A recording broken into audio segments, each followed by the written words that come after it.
OK，聽完呢首 sad song 之後，而唔係方大同嘅 love song。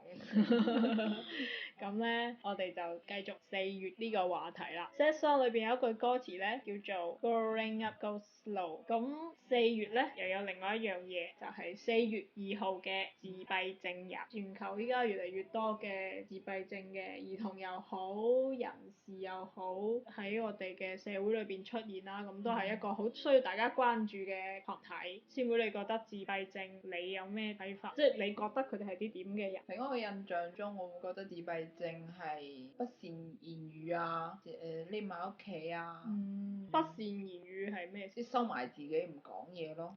係啦，其實咧，自閉症咧被歸類為一種由於神經系統失調導致嘅發育障礙。當然呢啲係一啲先天嘅自閉症啦，跟住係唔可以進行正常。先天到後天嘅。後天應該就係受刺激啊咁樣嗰啲咯，我唔知喎。嗰啲唔係應該叫做精神創傷，但佢哋都會屬於自閉症啊。即係有自閉嗰啲特徵咯，但係佢應該係咪叫自閉我真係唔知道。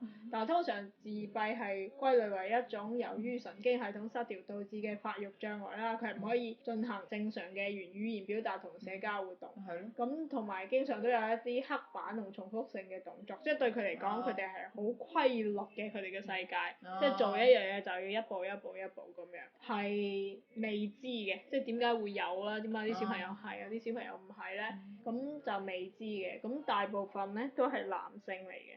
講到呢度咧，大家就覺得，哇，咁咪好悶，你今集咪諗住讀晒成本書啊嘛？咁唔係嘅，我想講咧就係、其實自閉症好似離我哋好遠，尤其係離我哋好近。好近嘅原因咧，就係、其實一啲我哋以為嘅偉人咧，其實都有所謂嘅自閉症基因，咁亦都係呢啲自閉嘅基因咧，就係、表現成為比較係可以好專注做一啲好刻板或者好相同性嘅嘢，專注力高，跟住可以忍受一啲孤獨啊或者各樣嘅嘢，令到佢哋成功。所以有一個自閉症都幾出名，而家周圍去演講嘅人叫做 Temple Grandin。咁佢係一個咩人咧？佢係一個自閉症患者，咁佢而家已經好大啊，都幾十歲。佢有乜成就啊？佢有咩成就咧？就係依家北美大量嘅屠宰場都係佢設計嘅。跟住點解我覺得點解要係一個成就咧？就係其實你知道屠宰，特別係對於可能牛啊嗰啲嚟講係都幾恐怖嘅過程啊！好多人上 YouTube 睇完嗰啲屠宰嘅嗰啲嘢咧。可能都會戒食呢樣嘢，因為會反正係好可怕一個都畫面嚟嘅，係啊，所以佢設計嘅咧就係、可以啲牛可以受少啲苦。點啊？就係唔好喺即係咁慌張咁一直唔好喺即係嗰種恐慌啊各種嘅折磨中咁樣去死好慌亂啊，跟住又就好似好快樂咁行緊去某個地方，跟住突然間死咗嗰種感覺。咁其實自閉症如果係比較又唔叫近期嘅，都係現代啲先出嘅一個 term 啦，但係唔代表以前嘅人係冇㗎喎。跟住咧，自閉就有所謂嘅 high functioning autism 高功能自閉症，佢係高功能。高功能係咩咧？通常就係高 IQ 或者係紀律超強。紀律超強有一個有自閉嘅，佢就係可以過目不忘係咪？唔係，佢好神奇，就係你問佢任何一個日子，佢就可以知道嗰日係星期幾。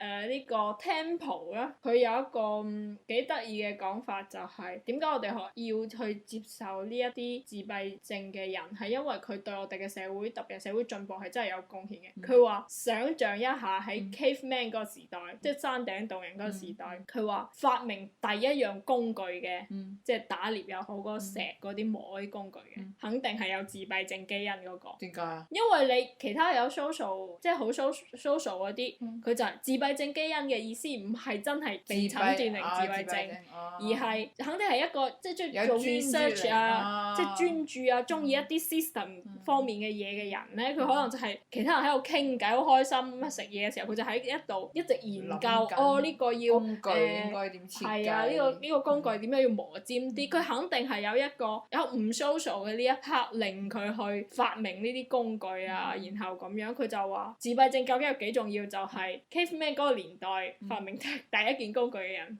肯定唔係圍喺篝火邊傾偈嗰啲 social 嘅原始人，而係一個有自閉症基因嘅人，即係佢就會喺隔離自己有研究咁樣。咁仲有一個人，歷史度有一個人咧，有啲人就話其實回過頭嚟佢都應該係俾人當成自閉嘅。邊個？就係一個喺3歲之前都唔識講嘢嘅科學家。愛因斯坦。冇錯，即係佢3歲之前都唔識得講嘢啦，同埋有人話佢有時講課就會好混亂啊，又中意獨來獨往啊咁樣。但係咧又有人話愛因斯坦係好幽默嘅，呢個我亦都記得。咁呢個又好似係不符合自閉症，因為佢係冇乜幽默感而言，因為佢唔識呢啲人際關係嘅呢啲嘢。咁其實所謂好多人啦，所謂牛頓啊，同埋安徒生啊，安徒生都係安徒生唔知點解係。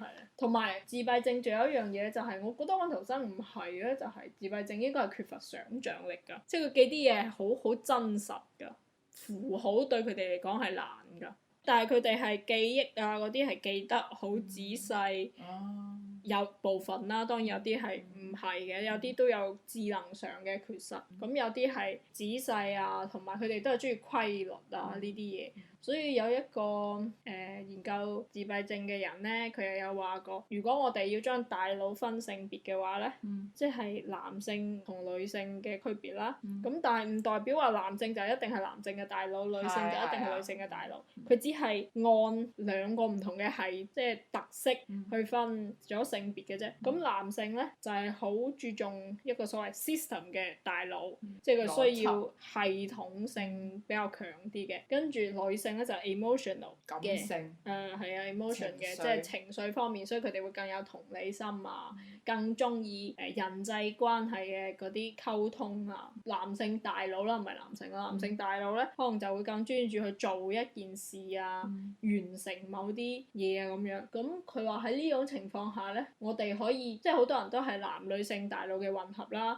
佢話喺呢種情況下咧，我哋可以當自閉症係極端嘅男性大腦。跟住所以好多如果係自閉症嘅小朋友就可能將啲嘢好規律啦，執得好整齊啊，又唔一定執得好整齊嘅，但係佢哋會中意按翻放翻去啊咁樣，即係對佢嚟講，即係有翻規律啊或者乜嘢啊係好緊要嘅咯。咁有冇你頭先講到自閉症係一個極端嘅男性大腦？係啊。咁有冇一啲極端嘅女性大腦？極端女性大腦係咪就係多嘢講，口水多過茶？你想暗示我？暗示你。相對而言啊嘛，咁極端男性就冇嘢講。佢唔係冇嘢講，佢係缺乏呢個情感上嘅乜嘢。咁我咪調翻轉嚟咁諗。咁極端女性咪可能就係唔知啊，叻唔一定係口水多過茶嘅，就係好關懷其他人啊，好情感泛濫啊，跟住完全花花公子又唔係嘅，呢個我真係唔知喎。咁所以其實你係唔可以期待佢好似一般小朋友咁樣啊會攬你啊，中意你啊咁樣，佢可能會對你有興趣，但係佢未必會有咩對情感上嘅連接咁。所以嗰個講 Temple Landing 到嗰個conference 嘅最後咧，就係嗰個主持人都有問，咁如果啲父母喺度期待佢哋自閉症嘅小朋友愛佢哋，其實係咪不切實際嘅咧？咁樣。可能佢愛，但係佢冇表達出嚟啫。或者佢表達唔到，或者佢就係冇辦法。佢話，但係佢話，跟住佢就話佢話呢啲小朋友其實都好 loyal，即係好忠心咁樣。然後佢話佢都會喺你有問題嘅時候，肯定會出嚟幫你。但係佢可能唔會似一般人咁樣，我攬攬錫錫啊，或者詐詐嬌啊。係啊，之類咯。咁佢哋都有佢哋嘅有用，肯定就佢有好多好有用嘅地方啦。咁有一個藝術家咧係現代嘅，係法國人嚟嘅，係個自閉症。咁佢嘅自閉症就係佢畫咗一個城市出嚟。當然佢已經係可以自己生活嗰種自閉症啦，好似我之前話嗰個可以記日歷嗰個都係可以自己生活嗰種自閉症啦。佢就畫咗個城市出嚟。咩意思啊？畫咗一個城市。你可以當一個佢好似啲遊戲咪有個虛擬嘅城市嘅，佢就係用手繪畫咗咗個虛擬嘅城市出嚟。畫咗喺邊啊？就畫喺紙上面咯，越畫越大，越畫越大。一棵樹開始畫起，可能一棟樓越畫越大，佢就創造呢個城市，即係佢自己嘅樂趣。一成好大幅啊，係啊！跟住佢仲有個網站添㗎，可以可以睇到佢城市裏邊咧有唔係城市，好似一個小國家咁，有唔同嘅區，定係一個城市有唔同嘅區，跟住有唔同嘅歷史啦、背景啦，即係完全係創造咧，好系統理智咁去創造一樣嘢出嚟㗎。即係呢個虛擬嘅城市係幾多年咩有德軍嚟過啊，跟住所以呢度嘅人係點樣啊，性格點樣啊咁樣。咁點解講到呢個人呢？佢作為一個自閉症患者呢，係揾到真愛嘅，揾到女朋友嘅，因為好多自閉症嘅患者係冇真愛嘅咩？好難揾咯，因為佢根本就冇辦法同人哋有情感嘅交流，人哋即係佢好對嗰啲嘢好對呢種感情冇乜，係啊，好冇唔知道點解 feeling，情感啊唔知應該嗰啲嘢，點樣講，即係唔單止唔知點樣講，反正佢就係你當完全唔識啦，即係你唔識捉圍棋，咁你對住佢嚇，你就係滿腦嘅問號，你唔知從何入手，同埋佢又其他人又唔明白你咁樣，咁佢所揾到嘅咧係另一個有 Asperger 嘅女生，輕度自閉症嘅女生。佢個 partner 都係輕度自閉症，都係輕度自閉症。